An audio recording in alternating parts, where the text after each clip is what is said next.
Welcome back, everyone. Good afternoon now. So Nate McClendon is going to be our next speaker, and let me introduce him. He's quite an accomplished person. His title here is Museum Specialist at the Beach Museum of Art. In this capacity, he creates programs, events, and activities to enhance and broaden the experience of various exhibitions and artworks in the museum. He also works to bring these programs off campus to the greater Manhattan community. McClendon has 20 years of experience as a public school educator. He has taught in Nevada and Kansas. Most recently, he served as the director of orchestras and jazz ensemble at Manhattan High School. He has collaborated with Jazz at Lincoln Center, the National Foundation for the Advancement of the Arts, and the Grammy Foundation to promote student-centered educational experiences and award programs. He has also served as a consultant and professional speaker in a number of areas, interesting areas, social emotional learning, diversity, equity, inclusion, and belonging, leadership, and grief and bereavement. Nate also keeps active as a musician, performing in the Kansas City-based Too Proud to Beg band and the Thundering Cats Big Band. Take it from here, Nate. Thank you, Liz. I spent all my breaks setting this microphone too, and now that it's showtime, it doesn't want to work. Okay. We're going to do a little experiment, and this is going to call for audience participation. Most of my session will be that way. So the first thing that I'd like you to do, and this is really going to ruin your day right now, I need you to look at me. I need all of you to look at me. And specifically, I want you to look at my face. I'll come around so you can all get a good look, okay? But I want you to just spend some time looking at my face. And as you're doing that, yeah, I'm breaking some norms here, right? This isn't a normal thing to do, but it's a good thing to do. And while you're looking at me, I want you to figure out who I am. What can you tell about me just from looking in my face? Who do you think I am as a person? Don't laugh. It's like rude to look at someone and laugh. I mean, what do you think you know about me? Just from looking in my eyes, at my face, what can you tell about me just from how I look? And the next part's going to be even better. Not only are you going to look at me and like figure me out, but then you're going to tell me what you think of me. Okay, so now that you've had a chance to look at me, I want you to tell me what you think of me, who you think I am, what personality, what traits, what ideas, what stories, what do you think I am like, just based on looking at me. Who can tell me something about me? Don't be shy, this is like the best part. How often do you get to tell someone what you think, right? The grade says something about age. Okay, well, what does it say? That you are older than a certain age. I don't know. Okay. So you're noticing that I have some gray really down in here. I don't know why, like they all decided to pop out here, but it's what they did. And some up in here.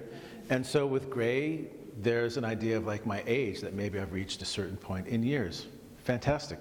What else do you know about me? Kind eyes. Kind eyes. So you look in my eyes and you see kindness.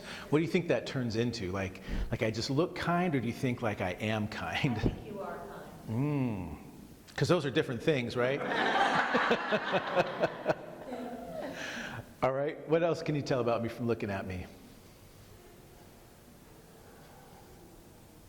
I think you're a people person.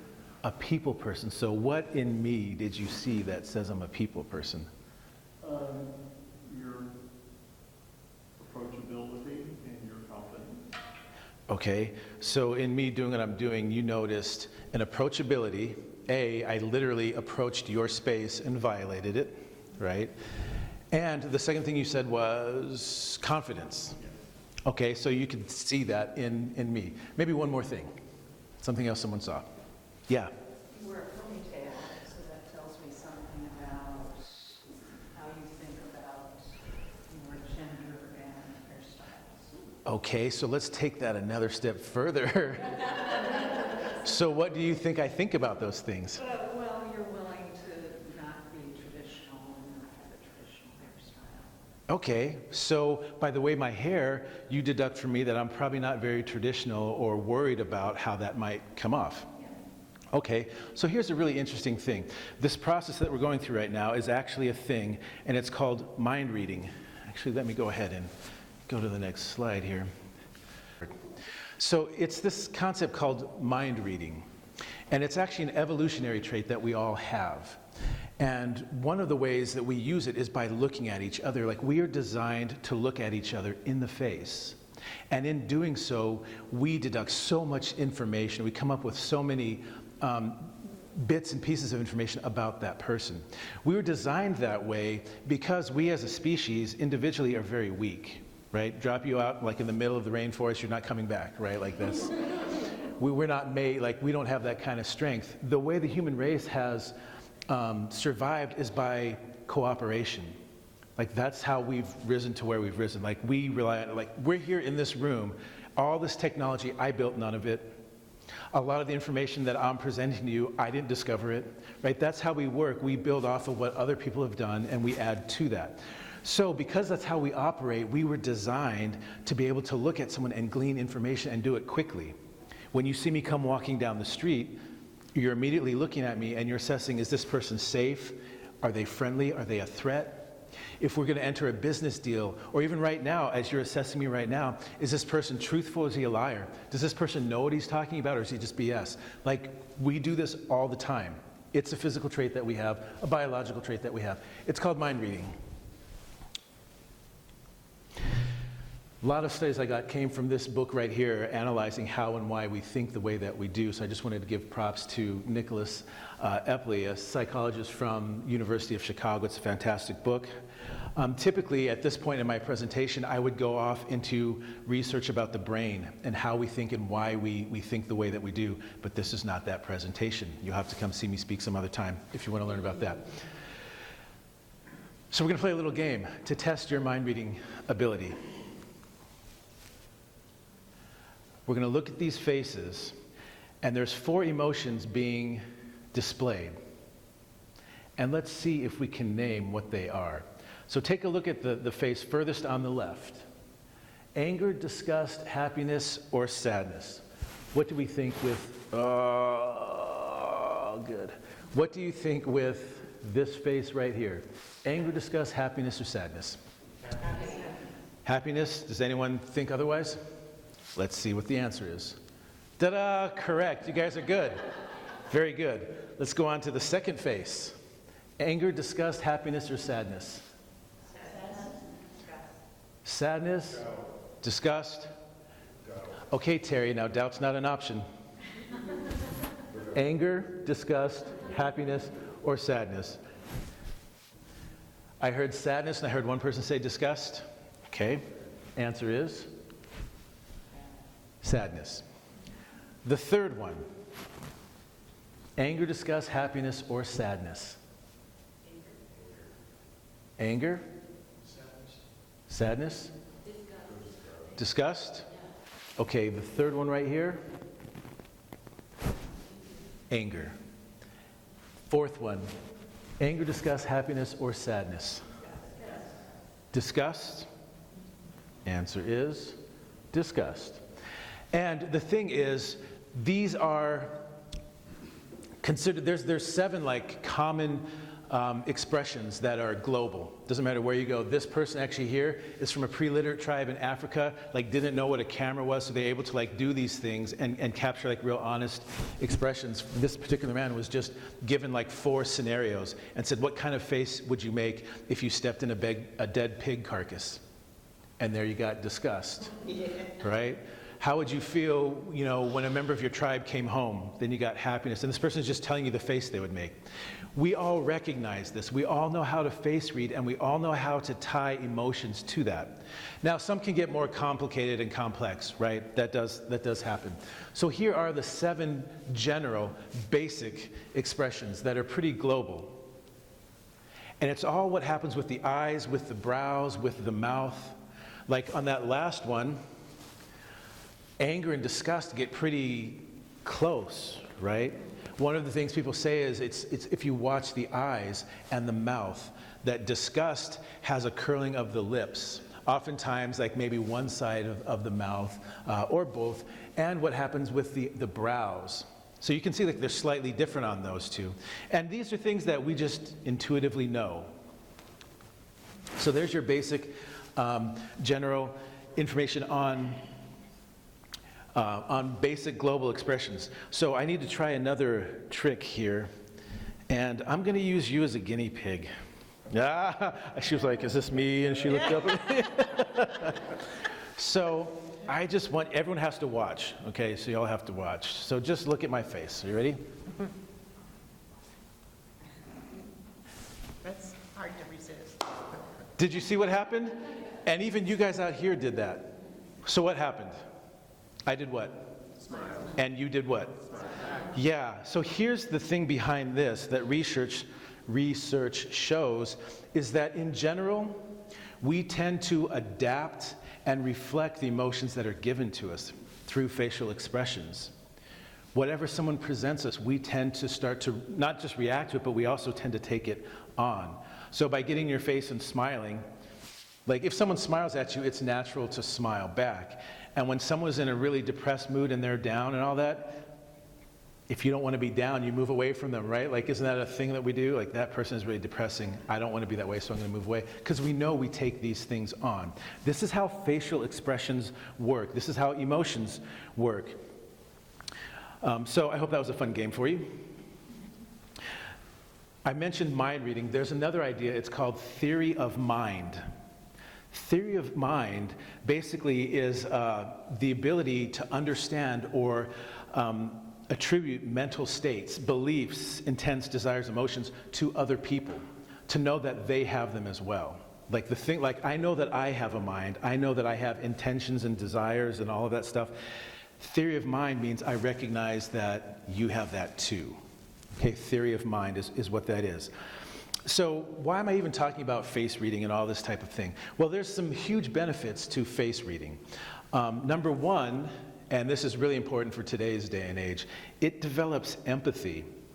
The mental muscles that you use in reading a face and coming up with what that face is saying, it's the same muscle that is used to spark empathy. Empathy being able to feel and understand what another person is experiencing. That's huge, particularly today in the way society, not only the way that we live society, but the things that we're up against, even social media and the way that we live now. Empathy is very much difficult to come by. It enhances your ability to communicate.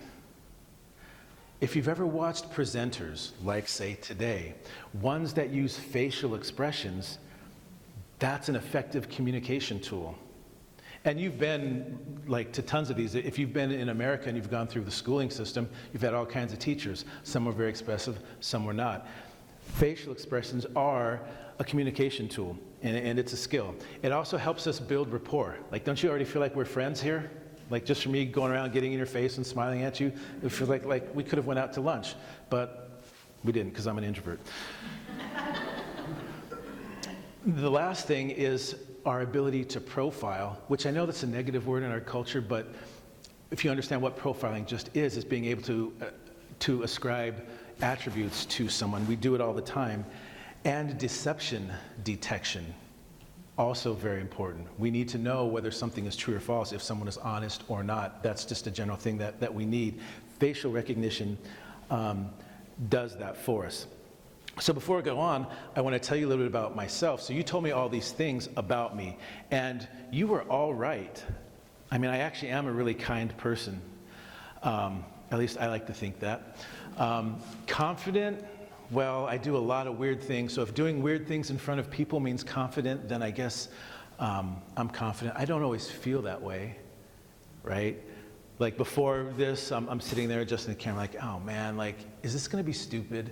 Am I gonna go on someone's face and smile and then like, it's just gonna flop and people are gonna think I'm dumb, right? So like, there's all that going on in my head. So things that you can see those things about me, but there's also things that you don't know about me. For example, probably the most important thing that you need to know about me is that I'm a bereaved parent. My daughter fell from a 10-story building 9 years ago. Yeah, it was horrific and it still is horrific, but it's the single most important experience of my life which has reshaped who I am today. I definitely look at people, the world, and time very differently. Everything that I do now stems from what I have learned and how I'm growing through that grief. So that's something you couldn't tell from looking at me. But it's important for you to know that if you want to know who I am. In my bio, I mentioned that I was a teacher, so that's, any of you that have been in education, you know what it takes to be a teacher. And I did that for 20 years. I resigned 2 years ago. And a lot of the reason that I resigned was because of where my own growth was happening through my own bereavement, knowing that there was something else that I was supposed to be doing in this world, and knowing that I just had to do it, and just making that clean break. Is that confidence? Okay, that's part of that, but now you know where the confidence comes from. That's very different. I'm a musician, an artist, so that also frames the way that I look at the world. So those are things about me now that you know. Even though you didn't know those things, you mentioned things that were in that area. Where does my kindness come from? I look at people differently now, so kindness is a different thing to me. Where does my confidence come from? All those things that are tied to that. So face reading is a good thing, but it also has its limits. So moving back to the point of this discussion, laying down more groundwork. I'm going to tie all of this into the Kansas State Standards for Social Emotional Learning. That's where we're heading with this. And if you're a teacher, then you have been through these kind of documents, and they're really exciting and really fun to have to go through. So I just highlighted the stuff that matters for us. Social emotional learning, there is a standard, there's curriculum. It is a goal and intention for what we're trying to do in schools today. And here are some of the things about it. And first thing that I want to say is you can take this idea of character development or core principles, and I want to define that as a combination of thought and emotion. That's really what a core principle is. You can even define character that way. It's the things that I think and the things that I feel. That's the basis for how I understand everything.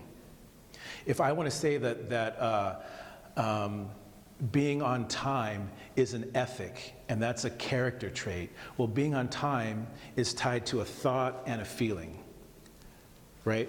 Everything eventually comes down to how those work together, thoughts and feelings. So the point of having this in our schools is that it helps to define, to help students identify. That's the goal. We want to help students identify core principles. And again, I'm defining core principles as thoughts and emotions, or as at least coming from that. And the rationale for doing this is we need to prepare children for citizenship in this country. And that's huge today because that's one of the areas we're struggling in. Also, to be participants in an interdependent world. Our world is global now. Our world has shrunk so small. On the devices that you have in your hand, you've got the whole world there. So this idea of character development, that's what it is about. If we take these core principles down here, this is the state's definition of what we're trying to achieve. To recognize, select, and ascribe to a set of core ethical and performance principles. I would call those combinations of thoughts and feelings, as a foundation of good character, and to be able to define character comprehensively to include thinking, feeling, and doing. That is the state's goal of what we're trying to give our kids. Aside from learning to read, write, and math and all that stuff, we're talking about trying to educate students on how to become a person, a functional person, a person that can be part of this country and globally part of the world. So if I put the two things we just spoke about, face recognition and the SEL standards side by side, I want you to see how they overlap. The Kansas SEL standards says that we're here to identify and define core principles of character. Facial recognition helps you recognize basic universal emotions and their expression. We just did those examples, right? That in itself is already meeting a core principle. Preparing students to be local and global citizens. What does facial recognition do on its own? It improves your ability to communicate. right? That's why you guys all feel so great with me right now, is because I'm masterfully communicating to you through facial expressions. Discernment, to be able to tell what someone is thinking or feeling, and it develops empathy. Those two go together. And then lastly down here, the standards aiming to understand and ascribe to character resulting from thinking, feeling, and doing. What we do with facial recognition is we're able to attribute mental states, beliefs, emotions, and knowledge to ourselves and others. As you were looking at me, I was also looking at you, and I could tell who was empathizing with me, who was sympathizing with me, who thought I was funny, who wasn't really amused. Like, I'm reading you just as you're reading me, right? That's what citizenship is. We're doing this all the time, but we don't do this intentionally, and we don't intentionally teach people to do this, which is why it can kind of get off the rails. Like I mentioned, profiling can be a good or a bad thing depending on how you think of it, but we don't think of it, and we just let it happen. So why am I talking about all of this, and what does this have to do with this conference? This is about portrait art and how it can be used in education. So I'm going to let you spend some time with this frame right here. I'll read it, but I just want to kind of linger here for a minute. A portrait is a painting, photograph, sculpture, or other artistic representation of a person in which the face and its expressions are predominant. The intent is to display the likeness, personality, and even the mood of a person. That's just a general description of what a portrait is. And I just want you to spend time on this. Did you automatically start analyzing, this person right here? Like, were you just drawn to this person? Of course, we can't see a person and not look at them, and we can't look at them and not start analyzing them. That's what we do. So what did you notice about this person? She appears to be content. Okay, she might appear to be content. Did any of you start to put yourself in that position? Maybe you're noticing there's coffee, she's reading a letter. It's a very serene kind of moment. Did all of you kind of feel that? And did you start to feel what she's feeling? That's face recognition at work. Again, this is a biological trait that we have. I didn't have to teach you how to do this. I just put this picture up there, and immediately you see yourself in that. However that works, maybe it's so foreign to you that you could never imagine yourself sitting at a table, drinking tea, eating a grapefruit, reading a letter. But that's still an experience. You're noticing it's not you. Either way, this speaks to you and you become part of it. This is what portraits do because of face reading. So, I want to play with this for a while. The last session you're at, we did VTS. Do you remember that? We went around and talked about, what you see in this picture. Because I'm an educator, I love VTS, but I also find ways of adapting it so that it works for what I need it to do. So I've made some adaptations here that I want to share with you. So the first, when we do VTS, the question that the facilitator will ask is, what's going on in this picture? What's going on in this picture? I want to change that question. I want to change it to fit the idea of social emotional learning, from what's going on to what is being experienced in this picture. Not what's going on, what is being experienced. Or another way to phrase that maybe is, what is this person thinking or feeling? So look at this picture not in terms of maybe how people are interacting, or maybe how people are interacting, but more importantly, what are they feeling or thinking? I'm not going to ask you to go through this because we could spend forever doing this. But I want you to notice how it changes your experience with the picture. For you, it probably makes it more personal because whatever you think this face is saying, you're drawing on your own personal experience to come up with that idea. I've done this with other people, and some people will say, well, she seems kind of annoyed, maybe she's having to sit for a portrait or something like that, and so maybe she's not annoyed. I had another person that said, this looks like a person who's a victim of domestic abuse. And they said that makeup isn't how anyone would really wear their makeup. And her hands kind of look like maybe they have bruises or things like that. And those eyes are dead eyes. That's pretty deep, that's pretty intense. The answers that you come up with stem from your experience, your knowledge. That person actually happened to be a person that works in that field. So they would see things that maybe I wouldn't see. It's a way of defining and understanding your own self. And then as you share these things, like, don't you look at this differently now that I just shared that idea with you? This is all about discovering human emotion and feeling. And you could go back and look here and, what is this expression? What is this expression? Is there, there's so many things you could talk about. But again, I'm talking about facial recognition and mind reading and what that does for us. And then as VTS would have you then go on is to say, well, what do you see that makes you say that? Which is why I pointed out the hands and the eyes and things like that. But now we're doing this on a personal, emotional, experiential. It's a different type of, Eileen had mentioned the evidence-based reasoning. Like, we're using the evidence, and the evidence is coming from a different place than it would with regular VTS, right? As opposed to, like, what's going on? Well, I noticed there's something happening back here, and these people are doing this, and what it does to the composition, whatever. We're talking what emotions. It's a very different way of looking at it. So how would I use these things in classrooms?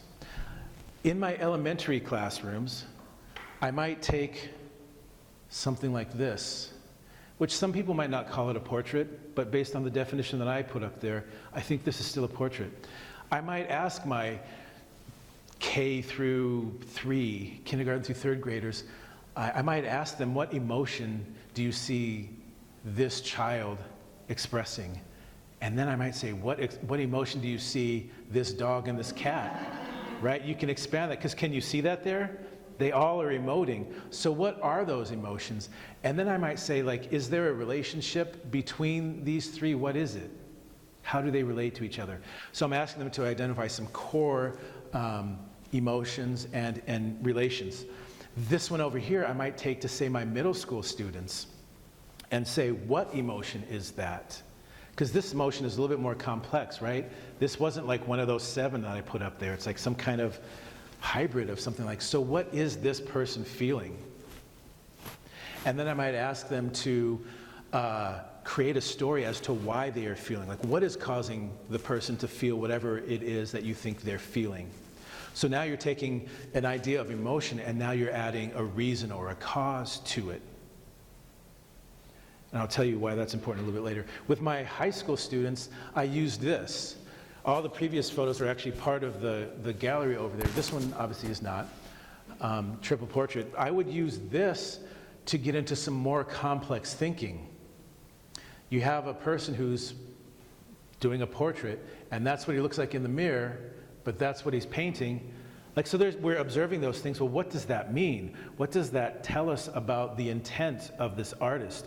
So not only are we going to talk about what he might be thinking and feeling, but now we're talking about what is he trying to get us to think and feel. So now there's manipulation in there. Now we are starting to discern intentions of other people. That's a higher level type of thinking. I might look at things and say, well, notice that you have all of these portraits of famous artists over here, and then you have him over here. What does that mean? And again, getting people to think, what is the intention? How am I trying to be manipulated? Or how am I what is being presented to me, and what is the intent of that? Back to the fun chart. Yay, we all like the fun chart. So having gone through like those 3 versions of lessons, here's where they tie into our state standards. So down here, this is these are some of the goals that you're aiming for with different grades, so K through 12. Understand that core ethics performance principles, so this is that core principle things, exist in classrooms, the common community, and homes. So as I have those kindergartners looking at the child and the dog and all that, they're identifying some basic principles that would, like that, for example, existed in a home. You saw different emotions and relationships between a child and 2 animals. And you put that in the context of a home. How do these things, and then you could have another one that's in a different place. You have different things, but you're setting up that idea. You can kind of combine maybe these next 2, grades 3 through 5 or 6 through 8, and the ages are under there too. Compare and contrast personal core principles with personal behavior. When you looked at the portrait, what was that, the native, I'm forgetting the Haskell student, yes. When you're looking at that portrait, what did that make you think? And then if you're doing something where you have to say, why is this person feeling the way Okay, coming up with that is dealing with this idea right here. The personal behavior, that expression is a personal behavior. Why is that there? And then the triple portrait, now we start getting down here, to evaluate core principles with personal behavior, including ethical and performance principles. What is this artist trying to get me to understand? What are these emotions being portrayed and how are they working together to influence me? So as you go down that list, just more advanced ways of thinking. And this all is about understanding emotion and feelings, which is all about understanding us. Again, I'm talking about the portrait in specific because of the face reading thing.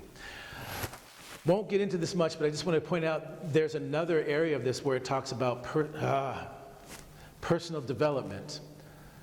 And I wanted to mention how specifically using these portraits allows us to delve into self-awareness. As we are analyzing all of these portraits in terms of feelings, emotions, and thoughts and all that, it helps us to understand ourselves better and others better.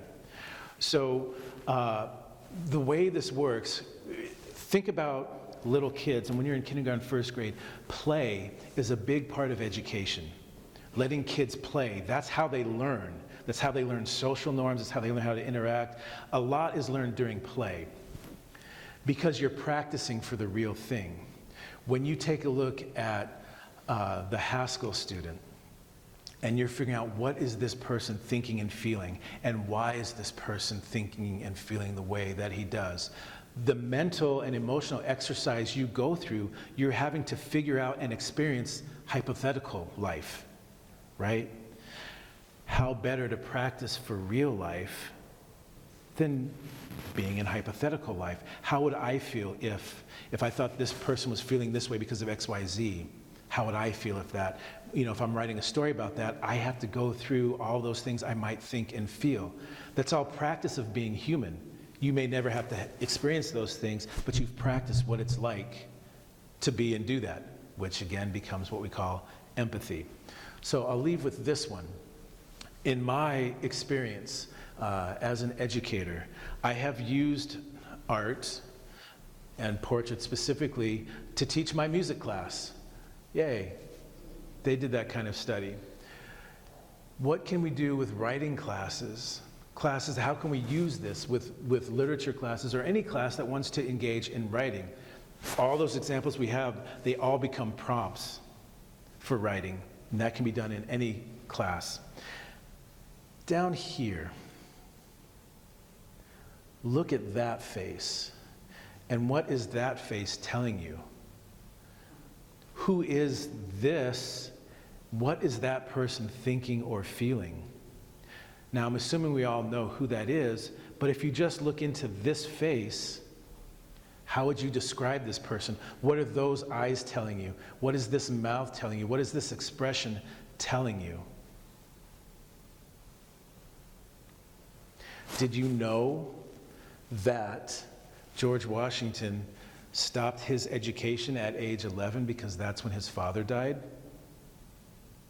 Did you know that George Washington loved animals, specifically dogs, and bred 10 to 12 different breeds? Did you know he's one of the first people to breed donkeys? Imagine if we learned history this way. Imagine if you learned who George Washington was as a person before you started learning what he did. I did this trick on you at the very beginning, right? I had you figure out who I was, and then I told you about me so that you would be interested and thinking about everything I presented to you differently. I could have just come up here and had my introduction, here's who he is, and let me just tell you all the things that I know. But I wanted to make it personal. I wanted you to see me as more than just a presenter. I wanted you to see me as an actual human so that when I present these things to you, they stick differently. What if we taught history that way instead of just learning all the things that he did? And you could put any picture there, right? I mean, think about how a 10-year-old is going to describe this face when they first encounter it. What does he look like? And he doesn't look like someone I want to go talk to. All of this for this reason. We are part of a global world. We are connected in ways that we don't even know. The ability to read faces connects us all, Whether we like it or not, it's there. Why not use biology, what we already do naturally, to enhance the way we teach, the way we learn, and the way we live? You're right about using art, because here's the deal. When I walked around at first and I got in your faces and said, look at me, we don't do this in the world. And like, we can't do this in the world. If I do this outside of this, like, you know, and it can be dangerous. You get the people like, hey, what are you looking at? Like, we literally don't look at each other. And because we don't look at each other, there's so much humanistically that doesn't happen. And that affects the way we connect with each other. And this is a phrase that's like my phrase that I'll say, and you can take it however you want to take it, but we treat each other and ourselves the way we do. You can take that to mean whatever you want. Look at this world, and we treat each other the way that we do because we see each other and ourselves the way that we do. If we want to change the way we treat each other and ourselves, we need to start changing the way we see each other and ourselves. Art is the perfect way to do that, because if I stare at you, you're going to get upset, but I can stare at a portrait all day long. Facial recognition, build that empathy. All right, thank you very much.